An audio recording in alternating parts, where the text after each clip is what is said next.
Naam. Asalamu alaykum. Salamu hali bwana. Safi bwana shehe wangu bwana. Karibu sana. Asante. Kwema kabisa. Aisee.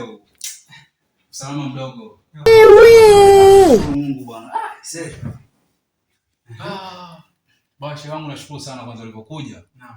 Yaani kabla ya yote Kabisa. Ndani kwangu kuna mauzauza. Mauza. Acha kabisa yani. Basi Bwana kuna kitu kinakuja yaani kifupi hivi kirefu kifupi. Acha nataka unipige dua yangu kidogo mazonge ndani yafanyaje? Basi hilo jambo limekwisha kwa kadari za Allah. Limeisha kabisa. Na wala hatutachukua muda mrefu sana. Ni kidogo tu. Kwa sababu Allah anaweza kila jambo. Na tunanuia kupitia siku tukufu kama leo, Yom Arafa. Basi hilo limeisha. Wala usiwe na mashaka kabisa. Asante, shukuru sana shehe wangu aisee. Sasa, naam. Sio tuanzie hapa au tukaanze chumbani kwangu? Tuanzie chumbani kwako kwa sababu kule ndio kuna amani yote. Chumbani basi shehe wangu nifuate. Asante, shukuru sana aisee. Shehe bwana, chumba ndio hichi. Ndio hichi. Karibu sana. Mashaallah.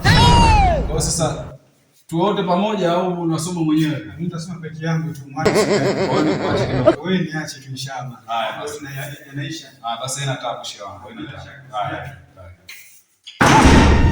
It is finished. الحق والهادي الى صراط مستقيم وعلى اله وصحبه العظيم سبحان الله شايف شايف بعدين شايف شو